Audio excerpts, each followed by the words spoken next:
पहले सैलरी कैसे मिला करती, वो जमाना बहुत अच्छा था। तो बटुआ देख के अपना खर्चा कर लिया।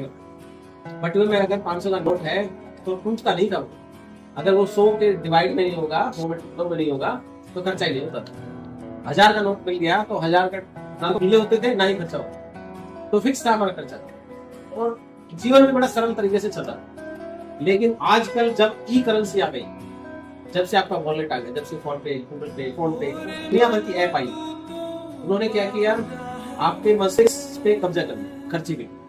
आप ये नहीं सोच पा रहे कि आपकी पॉकेट में कितना है और आपके खाते में कितना। आप अपना बैलेंस चेक करना भूल जाते हो जब खर्चा करते हो।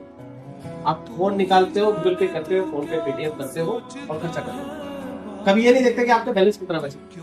लेकिन आज से 20 साल पहले जब सैलरी मिलती थी, उस सैलरी का बहुत सारा अमाउंट आप कैश में जब लेते थे और उस कैश को उठा के अपनी वाइफ के हाथों में रखते थे कि ये महीने भर का खर्चा चलना इस पैसे से, तो वाइफ भी खुश होती थी और खर्चा चलता। उसके बाद जो पैसा बचता था वो आप अपनी जेब खर्ची के लिए रखते थे। इसमें साग सब्जी आएगी, इसमें फल आएगा, इसमें राशन आएगा। और वो जब पॉकेट में से जब खर्च होता था ना, तो आप अपने खर्चे को कंट्रोल कर पाते थे। लेकिन आजकल नहीं होता। आजकल आप फोन पे, पेटीएम का अगर 5 रुपए 10 रुपए का ट्रांजेक्शन करना वो भी करते हैं। आपको खर्चा मालूम नहीं पड़ता कब आपका पैसा खत्म हो। सैलरी आती है उस समय देखते हो बैलेंस जीरो। लेकिन जब कैश में होता था, बटुए में होता था, तो आप देख लिया कि सोच में बचने को ये कितना महीना चलाना है, ये भी मुझे सोच में निकालना।